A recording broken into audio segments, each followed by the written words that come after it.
നമ്മുടെ കർത്താവ് സിഹ്യോൻ കോട്ടയുടെ ഉള്ളിൽ നിന്നും പുറപ്പെട്ടപ്പോൾ തന്റെ സ്ലീബായെ തോളിൽ വഹിച്ചു.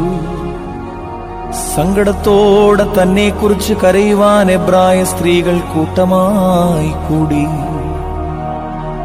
തന്റെ മാതാവും അവളെ അറിയുന്ന എല്ലാവരും ദൂരെ നിന്നു. മാതാവ് വലിയ സങ്കടത്തോടും ദുഃഖത്തോടും കൂടെ, എന്റെ പുത്ര, നീ എവിടേക്ക് പോകുന്നു? എന്റെ വാത്സല്യവാനേ, നീ എവിടേക്ക് പോകുന്നു?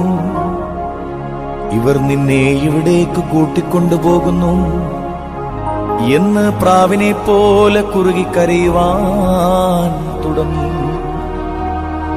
അയ്യോ, നിഷേധികളായ ജനത്തിന്റെ കയ്യിൽ നീ നിന്നെ എന്തിന് ഏൽപ്പിച്ചു കൊടുത്തു? എന്റെ പുത്ര, എനിക്ക് കഷ്ടം. എന്റെ വാത്സല്യവാനേ, എനിക്ക് കഷ്ടം. ഇന്ന് നിനക്ക് എന്ത് സംഭവിച്ചു? ഞങ്ങൾക്ക് വേണ്ടിയുണ്ടായ നിന്റെ കഷ്ടാനുഭവം, ഞങ്ങളെ പ്രതിയുള്ള നിന്റെ താഴ്മയും വാഴ്ത്തപ്പെട്ടതാകുന്നു.